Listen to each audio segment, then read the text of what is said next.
Are we live? Are we live? Are we live to Facebook? I think we are. I think we are live to Facebook. Good evening, my brothers.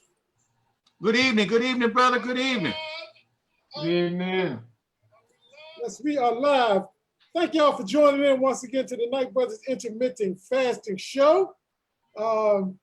This is going to be kind of a part two of Say from last week, but I got my good brother Clifton Coates out there. What's up, Cliff? What's up, man? What's up? What's up? Yes, indeed. What's going on? Who else we got, Q? Who else we got out there? We got Natural out there. Natural, unmute yourself, brother. Oh man, y'all couldn't even hear I'm Natural Smith. How you doing, brother? I was like burr, burr, burr, burr, burr, burr. I missed it. Said all the good stuff, ain't nobody here. Man, Smarty having a party. Ain't nobody at the party but Smarty. Oh my God. I want to welcome Cuzzo LaCane Herndon from the ATL. What's up, Cuzzo? I hope everything is well with you. No doubt. Let's see. Well, look, we're going to get it popping in a second here, y'all. We are live on Facebook on the Intermittent Night Brothers Intermittent Fasting Show. And we always kick it off with the video, so enjoy. If I can get it popping here. Oh, it's not working right tonight. So we're just going to go jump in and we're going to just keep it moving. But thanks for joining the show, the Intermittent Fasting Show, with my brother Quaven Knight, and with myself as the co-host. I don't know who we have out there, but welcome. Kane, I see you jumping in. What's up, family? ATL. We do this every Tuesday night at 8 p.m. And, yep, those are the Night Brothers. If you didn't know the Night Brothers then, some of y'all knew us when we was these Night Brothers. I mean, we still the same. It was Night Brothers and a half over that joint. Yeah, just a different show, you know what I mean? That's all it is. So, you know, and my brother Q, he transformed as well. So, you know, that's what it is today. That's intermittent fasting. That's to eat, huh? That's what fasting will do, fellas. Ladies and gentlemen, that's what fasting can do for you. Make no mistake about it. That's what's up. So let me introduce my host, Mr. Equavian Knight. Like I said, they call him E, they call him Q, I call him Big Brother, they call him Good Brother, you know, they call him Deacon. Welcome to the show, your show, brother. How you doing? Oh man, feeling great. Want to say hello to Iris Brown, who just jumped on board. How you doing? Glad to have you on board. Oh yeah, Iris, we're gonna be doing some things pretty soon. Bringing Iris to the show, hopefully. Oh yeah. She has it's an interesting story to tell as well. So Q was up to 91 pounds lost. We're taking bets on when he's gonna hit the 100 weight loss. We said by Labor Day. Before that, man, because I have to update that 90 at 91 is now at 96, brother. So I'm right outside of it already. You might hit it before the 4th. Q loves his 20-hour fasting window with a 4-hour feeding protocol. It's named the Warrior Diet. He is a carnivore, gets his proteins in. Q, you definitely doing 4 to 5 times a week exercise, and I see you out there walking quite a bit. No alcohol, no smoking for this brother right here.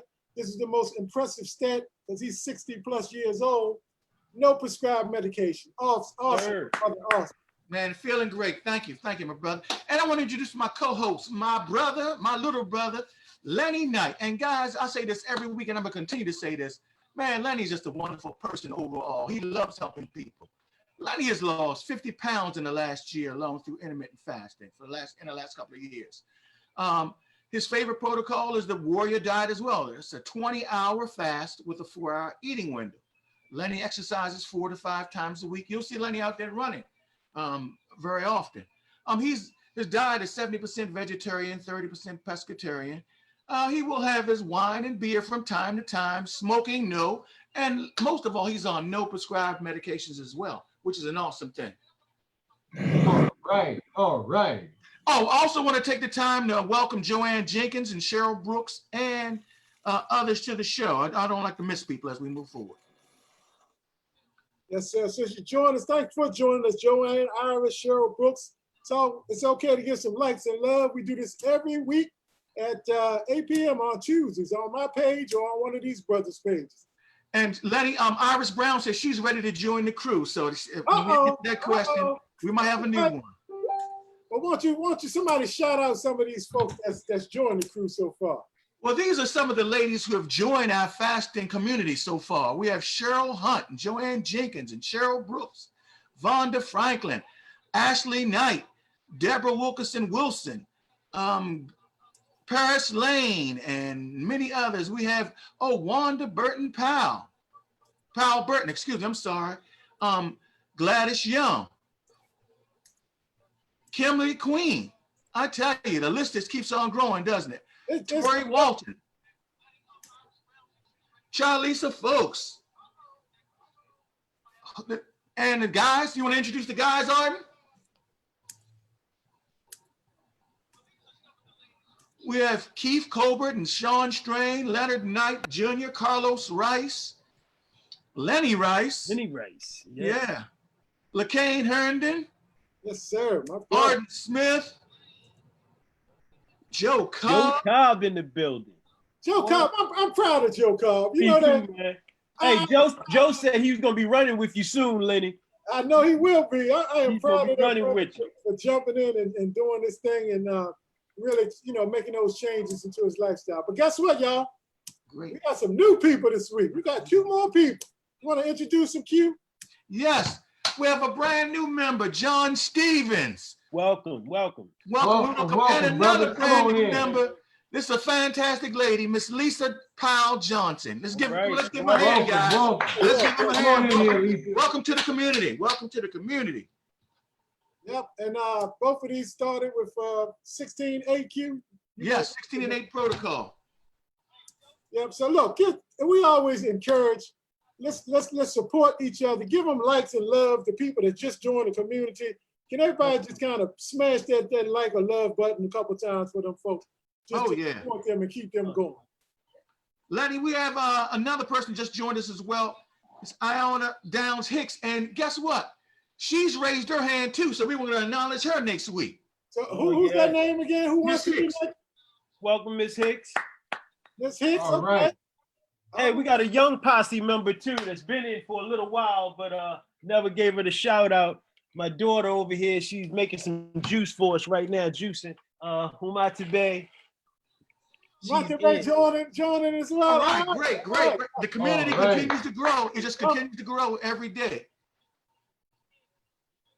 So we broke this last week, but we just want to remind you that we did finally, after a month and a half, finally got our YouTube channel up and running. All right.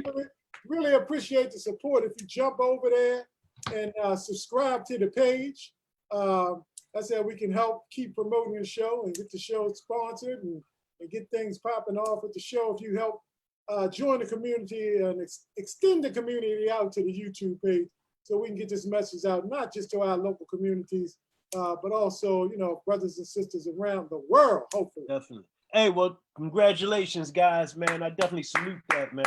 Congratulations. Y'all doing some great stuff over here. Indeed.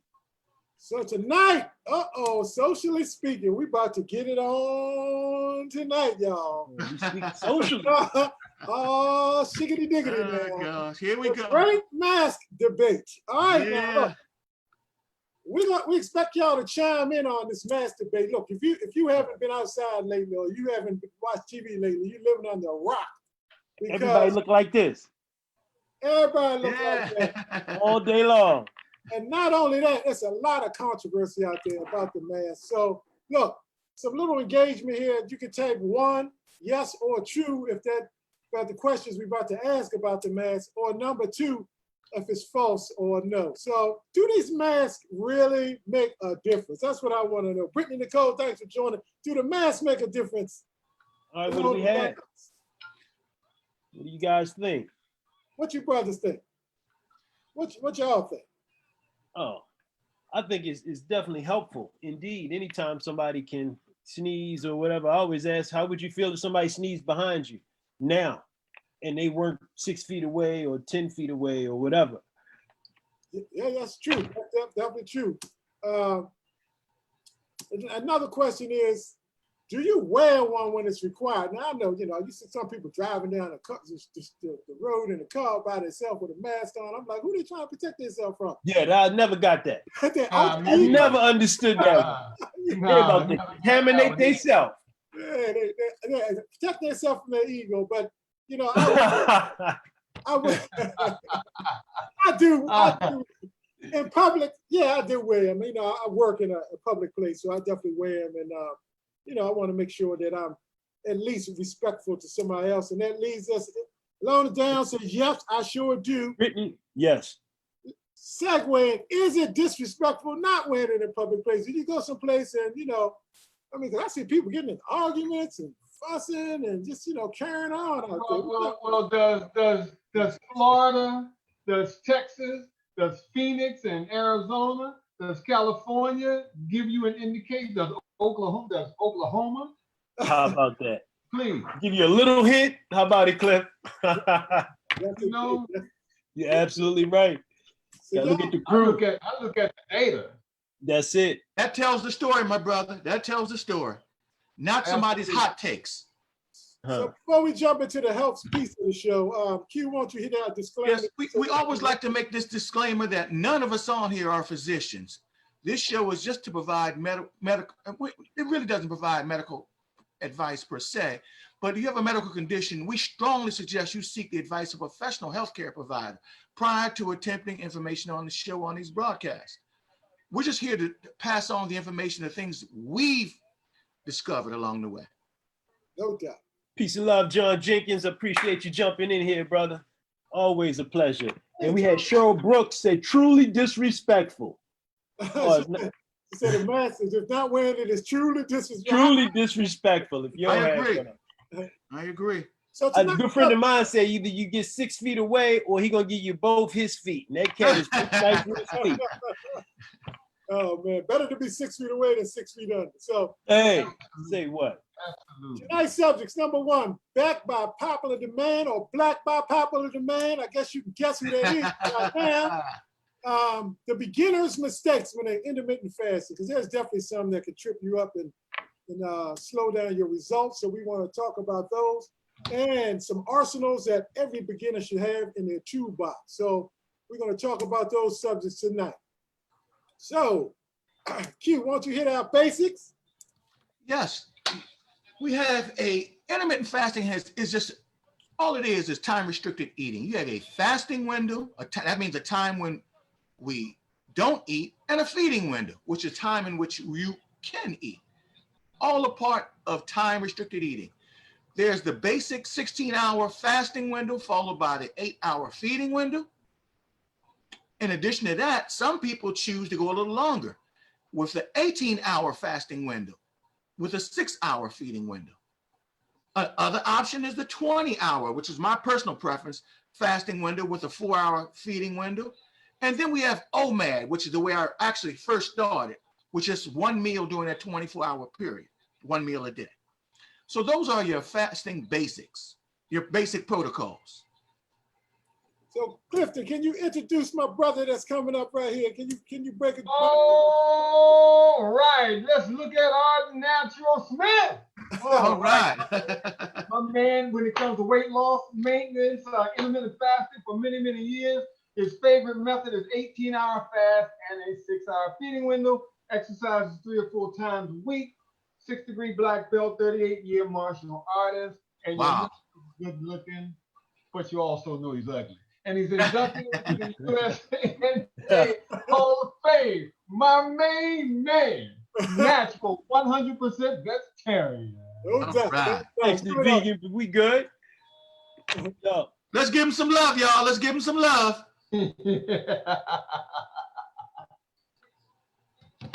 All right, so let's get our number one subject, backed by popular demand.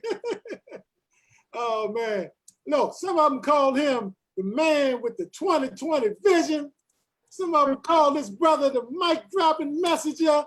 Some of them call him, if you know anything about avocados, how powerful they are, the avocado ambassador.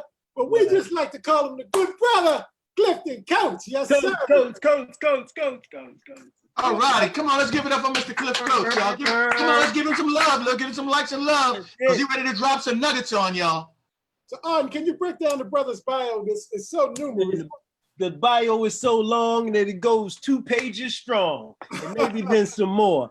But this brother, man, take out your notebooks, because Director of Career Services for the University of District Columbia, principal of Calvin Coolidge Senior High, long-term member of the Masonic Order, and 47 years, from what I remember, of being a vegan, not vegetarian, like myself. I understand the difference. It's funny, we've been vegan so long that we would just tell people we were vegetarian, so we didn't have to explain too much longer. But an extraordinary motivational speaker, spoke for the National Association of Students Affairs Professionals, the National Urban League, the NAACP, Broward County, Florida Chamber of Commerce, and there's some more and some more. But we're gonna go to the next page, but you gotta stick around and hear the interview about his book. This is extremely powerful, and let him tell you his story. Guys, before we get started, that's Clifton Coates.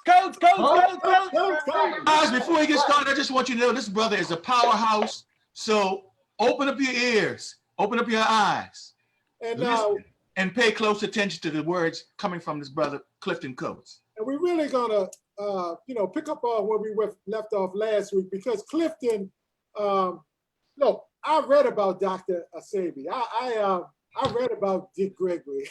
I never met them. I don't have the influences or the personal influences that this brother had. And I mean, these are true legends that have, was predecessors, and they've come before us and laid the groundwork for our communities and for the world in general. There's some of the knowledge and inspiration they brought health-wise, and Dick Gregory with the comedy and fusing, righteous lead out in the community. Clifton Coates has experience with this. So brothers and sisters, get your pads, get your pens. We're gonna jump into it right now, and we're gonna talk about, we're gonna bring this brother in and let him speak for himself. So I'm gonna stop sharing the screen for a second, and let's see what we can do here. Without further ado, how you doing, my brother? Peace, my man, how y'all doing, man? What's up, Natural? What's up, Q? How's it going, my brother? Good, always a pleasure. Always a pleasure, brother. One of the things, and I heard you real clearly, Lenny, as you were, talking about some of these background things. But what people don't understand, and I brought it out last week, and I'm gonna bring it out anew this week, is the importance of taking care of yourself. Yes. See, people think I'm mean-spirited when I say that. But the only way that you're even going to get leadership in your family is somebody has to take the lead to be the one to make the determination on how the family is going to eat in the proper way. Now, you might piss some people off. you might even piss your spouse off because you've decided to go in a new direction. And as I said last week, one of the things that I think is important is pulling your spouse, pulling your partner aside and say, look, I'm tired. I'm tired of feeling this way. I'm tired of being clogged up. I'm tired of being constipated. I'm tired of whatever situations that you're going through with your life, and just be honest. Because I always tell people, and especially over the last 40 years, I'm not even going to deal with anybody that isn't at a certain level with their diet. Because as I told somebody one time before, I'm not going to be sleeping with the enemy. Glad to see you. I'm not going to be waking up in the morning and then there's burnt animal skin in my house. My mother got angry with me a few years ago because when we first moved to this house 12 years ago, my mother was trying to come in the house with a hamburger, and I stopped her at the door. She said, but I'm your mother. I said, Mom, let me ask you a question. I said, do you allow smoking in your house? She said, no. I said, do you allow drinking in your house? She said, no. I said, Mom, I don't allow eating meat in my house. Wow. Wow, brother, you deep. And so the bottom line is there has been not any animal consumed in this house since I got inside of this house. There's been no animal consumed in my yard, on my deck. Right. You know, because and my mother asked me one time before, she said, well, why don't you have a bar? You have a really big space in the basement in your man cave. Why you don't have a bar down there? I said, simply because I don't want to be the center of drinking. I want to be the center of health and nutrition.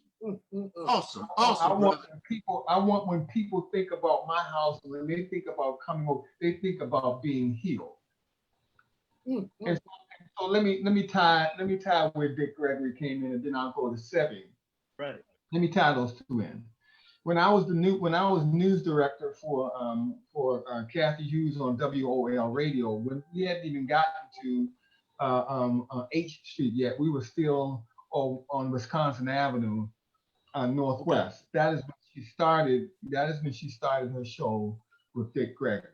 So I started out as being the news director for that show. In other words, when we would do our break, I would do the breaking news, or I would bring the news into the show.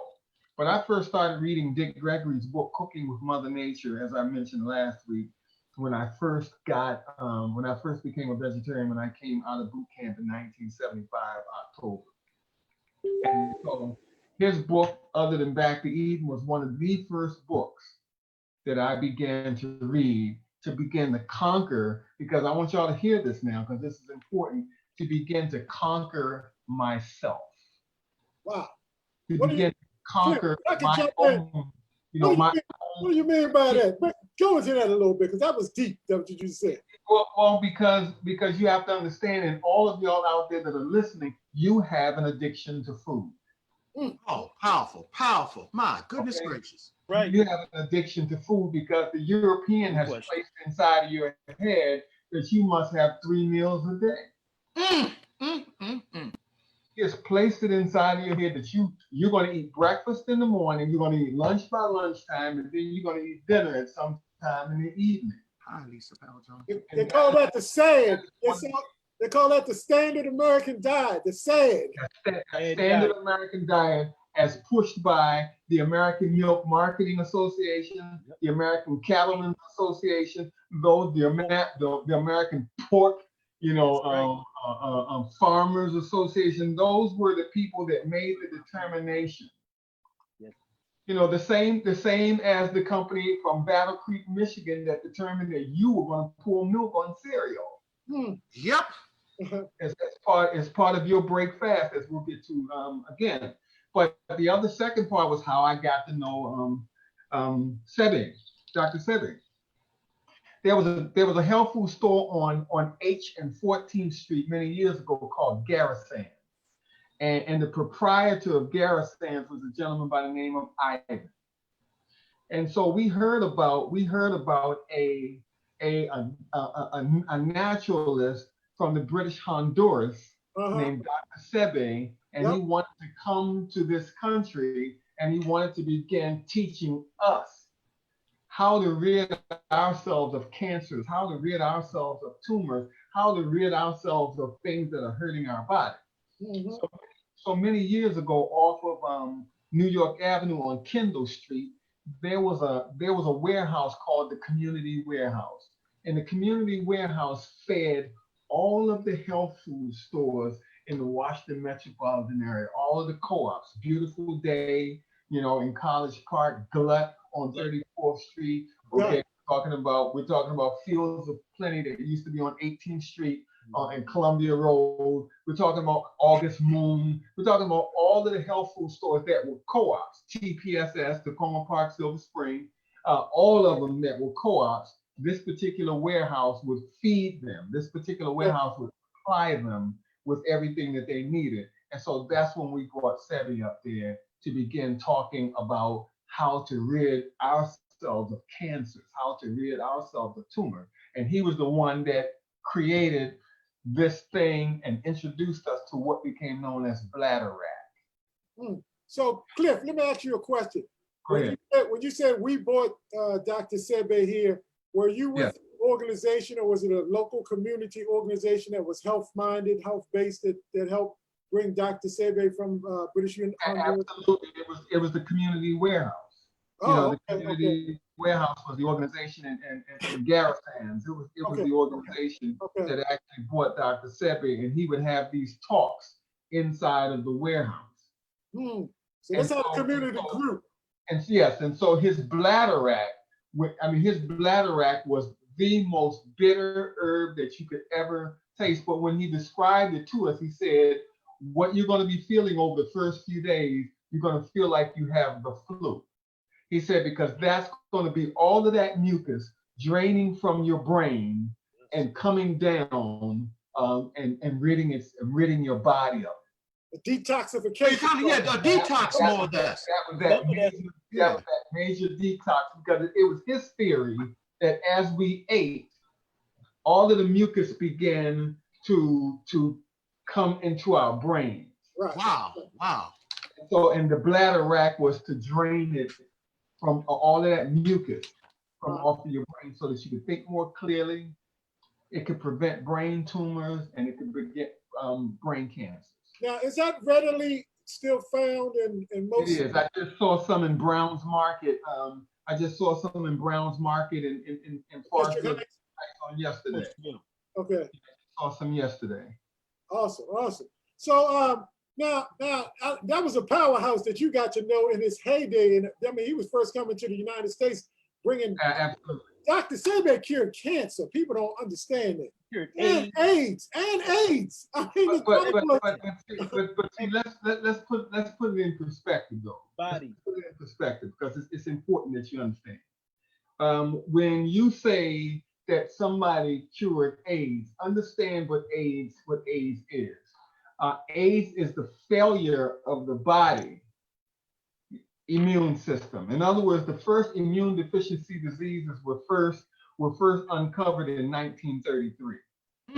Okay, and so that's why AIDS stands for acquired immune deficiency syndrome. Because if it all of a sudden came from gay men, then Caligula and Augustus Caesar and Julius Caesar and all those guys, it would have come back then. Yeah. That was the narrative that they put out. Oh, let me just for a quick second, Cliff, if you don't mind. Want to say hi to Shelley Brown Taylor that joined us, Deborah Wilkerson, who was our guest a few weeks ago, did an awesome job. Joe Cobb, Mark Showtime Brown, and a few others that I might have missed. But Flower Blossom. Also, we have Kimberly Queen. We also have Lisa Powell Johnson. We have Lisa Riviere, and many others who jumped on board so far. But Cliff, sorry about that for the commercial break, but acknowledging folks. But so how did you, now Dick Gregory, I mean, most people out here know who Dick Gregory is. I hope most of them know who Dr. Sebe is as well. But Dick Gregory, my God, I mean, that's Joe Madison's boy. I know they was like tighter than, two brothers. Absolutely. And, I've known Joe. I've known Joe for a long time as well, because as I said, I was at Kathy Hughes's WOL when Dewey Hughes first gave it to her, in 1981. And so I understood kind of the direction that she was going to be going in prior to Radio 1, prior to TV 1. But to answer your question, what people don't, Dick Gregory was in fact the first black president, first black person to run for president back in 1968.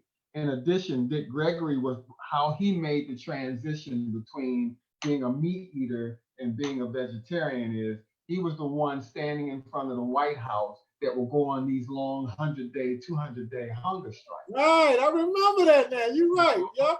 Hunger strikes and whatnot. Yep. And so after what he went through, that's when he became a proponent of the right diet. And that's when he created Bohemian Diet. And that's when he created a number of things to help Black people, because you have to understand, and I'm gonna end it at this, because this is important, and this is very important.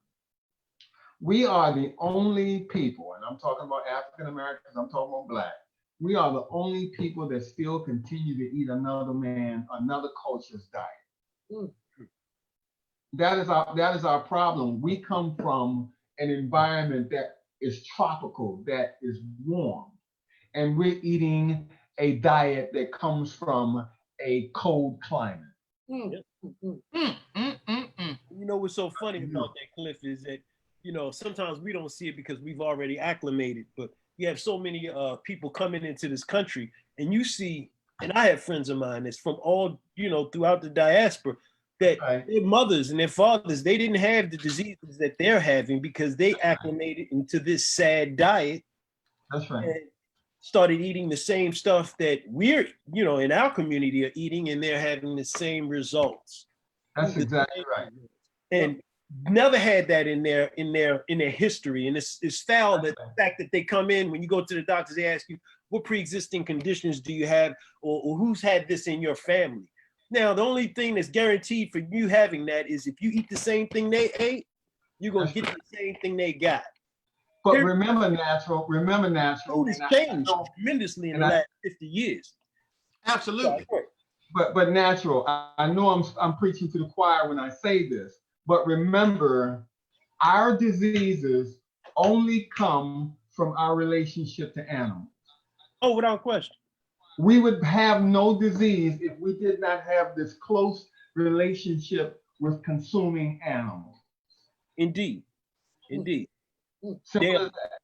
So you're saying that's the gateway to many of those diseases that we suffer from today.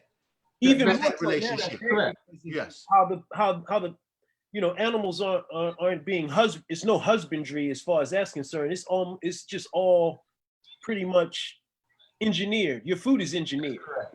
Period. Right. There's no other way to say that. And in our generation, especially everybody on this call, you've seen the generational. You've seen your food become institutionalized. Literally. Right. That's right. Because it is definitely not what your grandparents ate. Period. That's right. That wasn't good. But because our system's not built for that. But the bottom line is now you start talking about a cow growing in 6 weeks.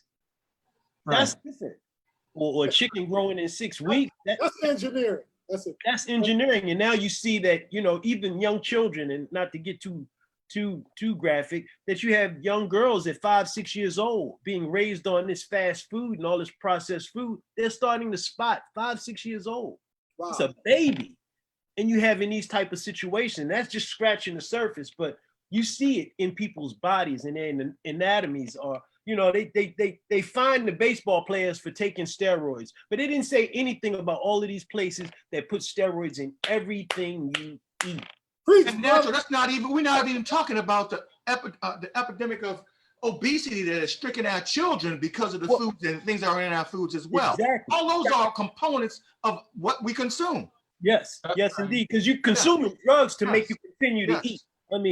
Even like what you see in most of the foods that, if everybody turns around and reads the back of it, when you see corn syrup, that's designed to make you not feel full. That's right. So you continue to eat. You ate the whole bag. We all been through that. You know what I'm saying? You look down, oh man, I hit the bottom of the bag. But Cliff, last week, Cliff made a tremendous point, and I think that needs to be emphasized one more time before we move on, is how that healthy eating is much more expensive than eating the garbage that we consume so frequently. Like he made the analogy that you can get 2 hamburgers for $3, but if you try to get a vegetarian burger, you got to spend $10. And that's part of the issue, Cliff. Would you not agree with that? But the thing is, here's what the real issue is, Q. They're just trying to make a clear differentiation, they're trying to draw a clear line to let you know that if you intend on eating healthy, we're going to make certain that it crushes your bank account. Okay? It's going to crush your bank account. You're kicking it. But I always say one thing. Look, Cliff, would you agree that you're going to pay either way? Now, who you want to pay? You want to pay the health food store, or you want to pay your doctor and surgeon? Wait a minute. Let me answer that, Knight. Because remember that commercial, guys, that came on years ago? It was a Fram oil filter commercial. What did you say? Pay me now. Or pay me later. There you go. I always say you can pay the farmers or you can pay the pharmacy. Yeah, That's a good guy after that. point there, my brother. Very good point. Oh, look, let's keep this moving. Cliff, I do want you to talk about, your brother's also an author, he's a singer, he's a motivational speaker. Tell us about your book. And the name of the book that you wrote was called, let me get my notes right, For Those Who Know Me Well, The Diary of an Ordinary Black Man from Seat Pleasant, Maryland. How'd you come up with the title? First of all, I was one of the first people that began touting Seat Pleasant, because there's many of us now Mario comes from Seat Pleasant. Yeah. George Hodge comes from Seat Pleasant. Yeah. I can go Michael Holston, who used to play for Right. Yeah. I can go through Sugar Ray Leonard, honestly, grew up in Holly Park before he moved to Palmer Park, and that's in Seat Pleasant. And so there's a lot of us that came out of Seat Pleasant. And so I try to make sure that I give homage to Seat Pleasant whenever I'm writing. So whenever I'm speaking somewhere, I always mention Seat Pleasant. But here was the purpose for the book. The book is a collection of all of my blogs from 2011 through 2018. It's a copy of all of my blogs. Of course, my blogs are called To Those Who Know Me Well. And of course, my podcast is called To Those Who Know Me Well, because that's my brand. And so what I wanted to do was simply to give people an honest assessment of what I've seen. And the reason why it's called To Those Who Know Me Well, because it goes from all of those people that knew me at Davis Elementary and Plum Elementary in Southeast, to Maryland Park Junior High, to Walker Mill Junior High, to Bladensburg and Central High. And so, and of course, Bowie State University. So I'm really addressing that 3,000 people who are on my friend list, and all of their friends and all of their friends' friends. That's why it's called To Those Who Know Me Well, because by now you know who I am, and it shouldn't be offensive. Beautiful, beautiful. One of your friends out there, Miss Diana Fennell, we know her very well. Delegate Diana Fennell just joined us. What's up, sister? Oh my God! Hey! Good to have you on board, Diana. Love that lady right there. Love that lady. Also, a couple of folks, Lisa Slade joined in tonight. And then there was a couple of questions, Cliff, that people asked about the detoxification process. About 10 minutes ago, we was talking about that. Oh, and Joe wanted to know about overcoming your addictions. I think that was a question. What is the detox again? Somebody wanted to know about that, and could you break that down for them one more time? Of course, I'll hit half of it, and then I'll let Natural hit the other half of it. To me, a detox is nothing more than getting the toxins out of your body. Every single day that we walk out here, every single day that we breathe, every single day that we drink water, that we eat food, there are toxins of some kind, of a parts per million that I can't, I don't have the data in front of me, but we are supposed to only be taking in a certain parts per million of pollution, according to the EPA, okay? We're only supposed to be taking in a certain amount of toxins in water, toxins in food. We're only supposed to be taking in certain parts per million of the pesticides that they use on the plants and whatnot. So a detox is nothing more than putting everything that you consume every day on hold for a minute. There you go. Just for a minute, so that we can begin getting some of those toxins out. So I don't want it to sound so difficult for people when they hear the word detox. Well, I got to be jumping through all of these hoops. No, it's just taking some time, to start getting these toxins out of the body. Go ahead. Cleansing. Yeah, that's correct. But real quick, I know Joe had a question. I was scrolling through it. He was wondering what the herb was called and how you how you used it in reference to the bladder.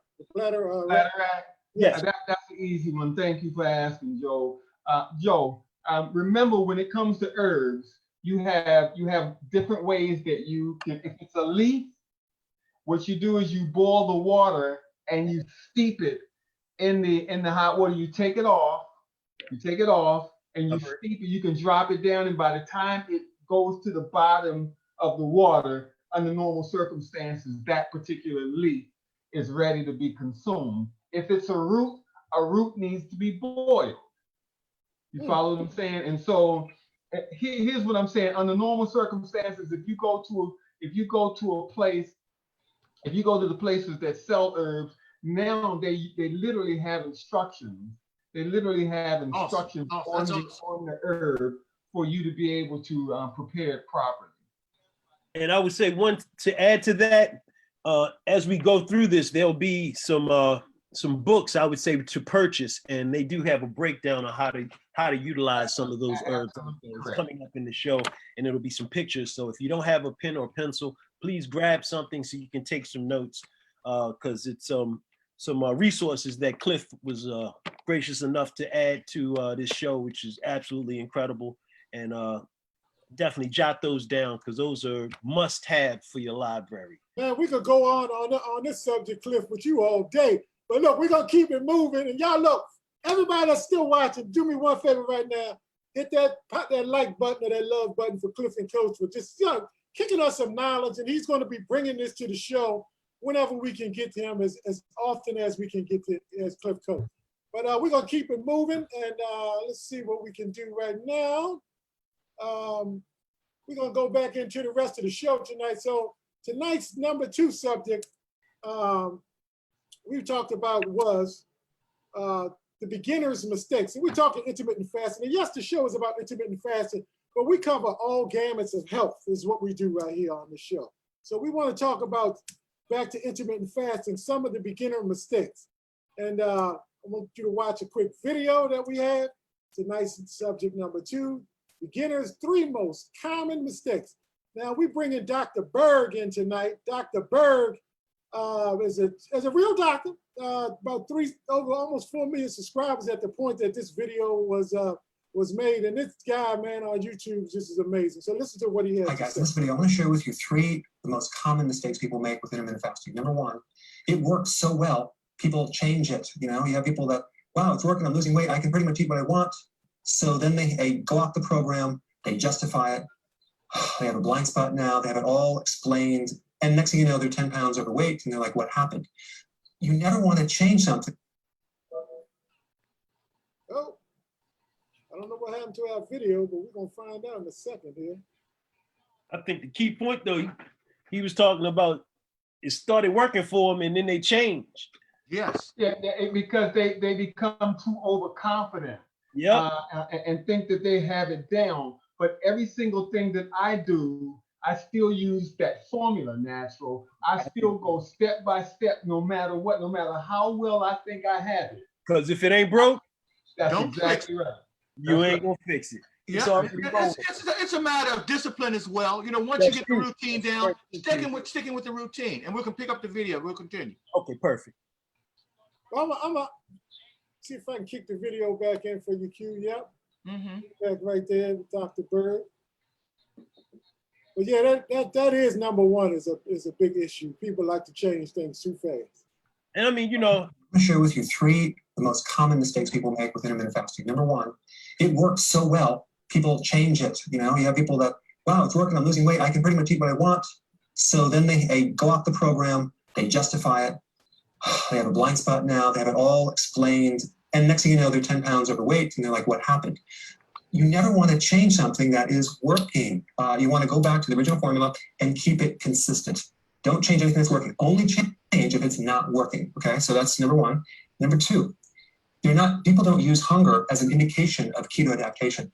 So hunger is one of the best indicators if you're fully adapted. If you can't go from one meal to the next without, now some hunger is totally fine. I'm talking about severe hunger with blood sugar problems, dizziness, lightheadedness, grouchy, irritable, brain fog, craving for sweets. If you have those symptoms, you need to back off, maybe add another meal, add more fat, bone broth, that would be good for the electrolytes, add some electrolytes into the mix to try to speed up the healing of the insulin dysfunction. But hunger is one of the best indications. If you can go from one meal to the next and you can fast and you feel good and you have energy, you might have a little hunger, but you don't have the other issues, then it's working. So that means just ride the wave and keep going, okay? Third, neglecting vegetables. A lot of people that do this, they'll do more fat and protein, but they'll neglect the salads, the quantity of salad that you need, especially if you're doing 2 meals a day. So you're going to have to do 2 big salads or a bunch of vegetables. Why? Because first of all, it's going to clean out all the waste that's going through your liver. Because you're going to be in some major fat burning. You want to keep the waste going through the liver and also the fat being cleaned up. You want the vitamins and minerals from the vegetables, or else you're going to actually start building up unwanted acids, maybe even uric acid crystals and other things. So keep the vegetables very high. But these are the top mistakes. Just don't make them. Learn from other people's mistakes and put your comments below. So we talked about number one, about, people change. Definitely. They formed of success. So, we don't have to beat that one dead horse too long, but I do want to talk about the second one that he talked about when he started talking about not using hunger as an indicator cue, and how to get to keto adaptation, and overcoming cravings. Can you talk about that a little bit for us? Yeah, well, really the simplification of it is that hunger and those hunger pains are a function of our body adjusting to a new way of eating. And it's just a matter of adaptation. Once their body adapts to that new way of eating and the new patterns, those type of things have a way of fading away and change. Those false hunger signals you receive, most of the time your body's just crying out thirsty. You're thirsty, you want water. You really don't need food. So it's just a matter of mindset and getting used to your body changing over to the new way of eating. That's what it boils down to. And Clifton kind of spoke on it a little bit. It's cleaning of some of that old garbage and stuff out and adjusting to the new. That's all it really breaks down to. And Cliff, when he started talking about most people don't have enough veggies in their diet, because people do treat veggies like they're a stepsister or something. You know what I mean? And, for real. But veggies, how they so important? When you are raised in a society where meat and potatoes were the white man's diet, then vegetables did not matter. The only thing, because as I told you, they come from a hunter-gatherer kind of society, and so therefore they don't come from the environments like we do, where you raise your hand up and pull something down from a tree, or you go down to the ground and pull something up from the ground. And so to answer your question, that's one of the things that we're going to talk about a little later when we talk about the book Back to Eden. It gives you a breakdown. Back to Eden gives you a breakdown of every vegetable in the vegetable kingdom, what that vegetable was designed to do in your body and the role that it plays in your health. Because understand it this way, in Genesis, it says very simply, and I know I'm going to hit you right in the head with a cue, but in Genesis, it says it very clearly that the herbs of the field are to be for man's food and medicine. Yes. So you're supposed to be eating what cures you. Yep. And it was Absolutely. It was a famous quote. I forgot who said it, but food is thy medicine. I don't know if it was Exactly. And now that is it. Yeah. So, segueing, Cliff, into the last segment for tonight, the beginner's toolbox. If you're going to be on this journey, and I encourage everybody to get on the journey, whatever level you're at, it really doesn't matter whether you're the beginner, whether you really master this thing or not. You need to have some tools in your toolbox to kind of help you along this journey. Because even now, with me, I have to remind myself. So, Cliff, one of these great tools is Back to Eden. And can you tell us a little bit about this book, you and Arden? And I know you got yours in front of me. I got mine right here. Come on, brother. Come on, man. And Back to Eden, baby. I'm a key. Let me get on it real quick, and then I'll let Arden come right behind me. The key is when we were first put in this space, there were people who were designed to be masters. Whatever level we put those masters on, Jethro Kloss was one of those masters, but only he was a master clinician. He wasn't a medical doctor, but he was a naturopathic practitioner. Yes. Who opened up sanitariums for the healing of people. And so therefore, if for a beginner, I would open this book up and I would start right at the very, very beginning of this book. And the beginning of this book talks about the first section in this book, he talks about his personal experiences with healing people. Mm.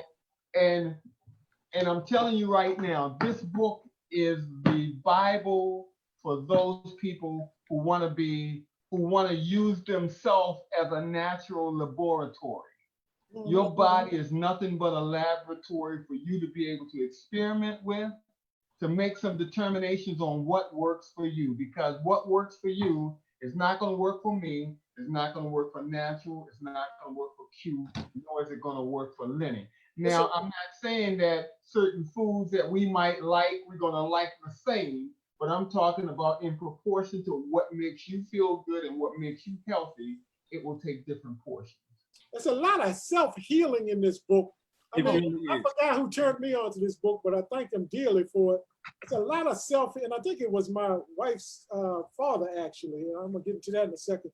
But it's a lot of self-healing, a lot of remedies and stuff in this book, a lot of just, basic sound principles to help you heal yourself. Q is another great toolbox kit right here. Something to pull out your nice wrench right here, a screwdriver.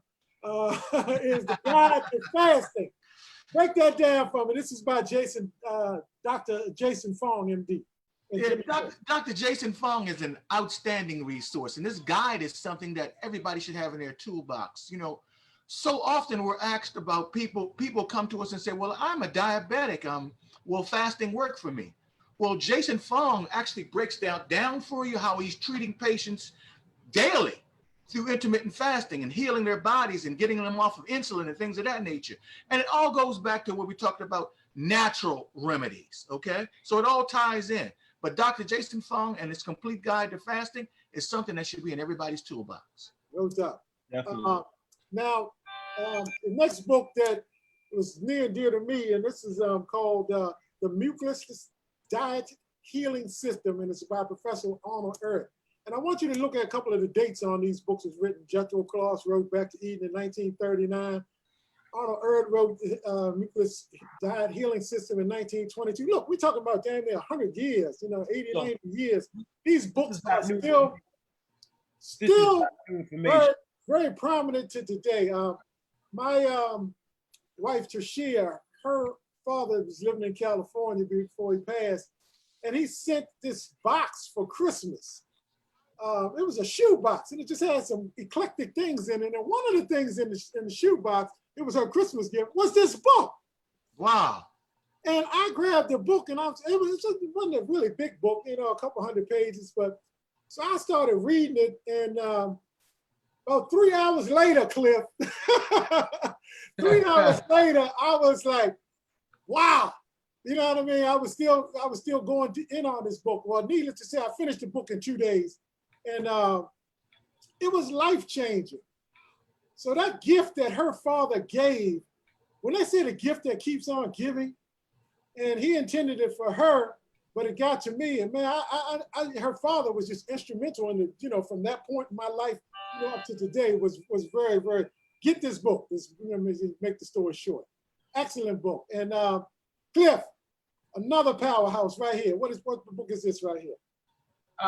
Before I get to that, Lenny, I want to go to the mucusless diet system, because I want people to understand that most of the foods that you eat have mucus or produce mucus. Oh, yes. Okay? And when mucus dries up, it becomes hardening of the arteries. When it dries up in your brain, right, that's what causes, of course, heart attacks. That's what causes strokes. That's what causes ED in men, the artery that leads to the vessels in the penis. That's why we get ED, because all of that mucus over time, which is known as serum or cholesterol, that waxy substance, right, gets in our arteries and begins disrupting our body. So that's what the mucusless diet healing system does. It leads you to foods that produce less mucus. Now I'll talk about the Natural Remedies Encyclopedia. What this book, if you look right at the front of it, says over 11,000, inexpensive home remedies. And as Natural said a few minutes ago, and each of us have talked about, what we want to do is we want to take reasonable control over our health. Yes. And as the doctor came on screen and talked about, don't try to invent your own stuff. There's enough information out here. There are enough books out here that you can get and see what fits you properly for what it is that you're trying to do with your body. No You're doubt. absolutely No right doubt. there. Because And it's the about last- your body healing itself, indeed. And the last thing in the beginner's toolbook is water. I mean, it's just really so simple. Yes. Often overlooked. What you might not know about water, the temperatures of water. Can one of y'all break that down for me? Well, you definitely want water at a room temperature. It's you drinking water is the equivalent of you jumping in an icy. I mean, because we always wanted it super ice cold, especially when it's hot, and your body's already hot, and you jump into ice cold water. You wouldn't jump off a boat into ice cold water. But that's the same thing that happens to your body when you drink it like that. Your body goes into shock and won't absorb as fast, and it just affects you differently. So you definitely want to do a situation where you're drinking water that is room temperature as much as possible. And as a sidebar to that, I just want to reiterate what Clifton talked about last week about how much water we should be drinking.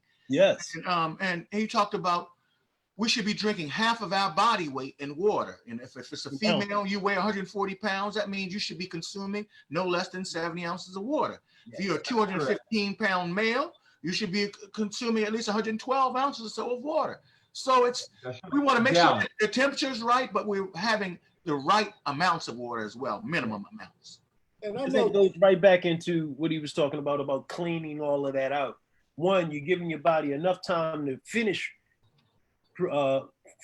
processing the food that you've eaten, but at the same time, you're getting that water in there to flush all of that out. Because there's one system that everybody kind of jumps over. We talk about the cardiovascular system. We talk about another system. What's the other two guys? What's the other systems? Cardiovascular, your what? Your respiratory system. Your respiratory system. Your endocrine. Endocrine. Which one that don't you ever hear people talk about? And it goes right back into mucus. I know one thing, they don't talk about the lymphatic. There you go, the lymphatic system. Right. The lymphatic system. And you find that fail you need to find a hospital fast. Yes. Nobody talks about it, but it's about that mucus. That mucus builds up in your body and it'll stress everything. And I mean everything from your joints to your brain to all your organs to the blood flow, and basically what we eat is mucus causing products all day.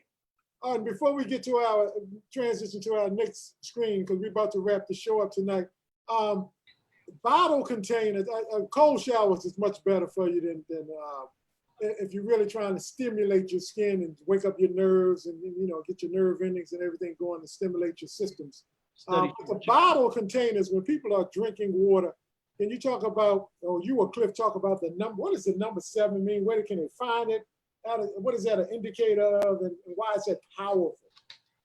Well, the key, Lenny, is this: that we want to make certain that if we must drink from plastic, we want to make certain that it is leaching out as little of the plastic into the water as possible. So what I would suggest that people do, I would suggest, based on the screen that they see at the bottom, just take a look at the research, and begin exiting off of, and even when you're drinking plastic juice, take a look at the bottom to see what the number is on it, to make certain that you're not using a product that's leaching into your bloodstream.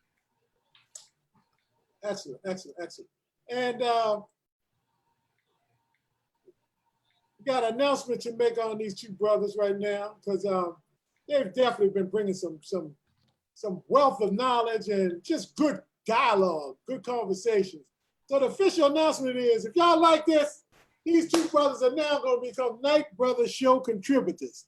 So y'all, awesome. If you like that, just give us give us a love on that. That means they will be on when they can. I can't get them every week because look, these brothers are busy and I'm not paying nobody for this. We just paying it forward on this. God take care of this. We're paying it forward, Cliff. That's about it. Amen.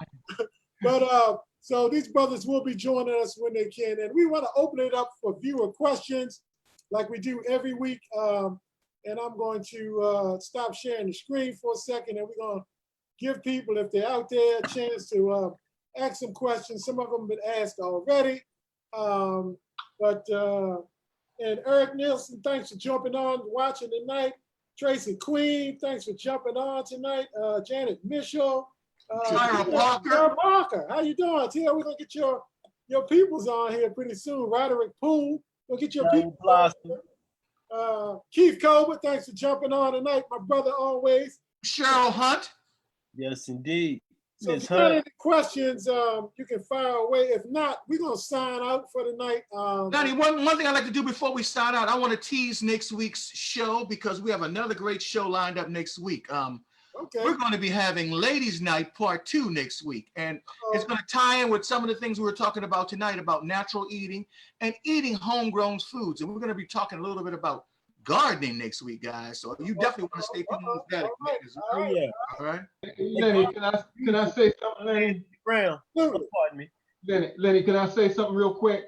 Absolutely, brother. I just want to give a shout out to all of our good friend, Delegate Dr. Diana Fennell, who took her, because she's a very, very busy sister. Yes. Anytime that sister take out some time to hang out with us, I am in appreciation for that sister doing that. So Yes. Diana, Absolutely. Want to give her love. Give her some love. Thank you. Let's give her some love and likes, guys. You know how we do it.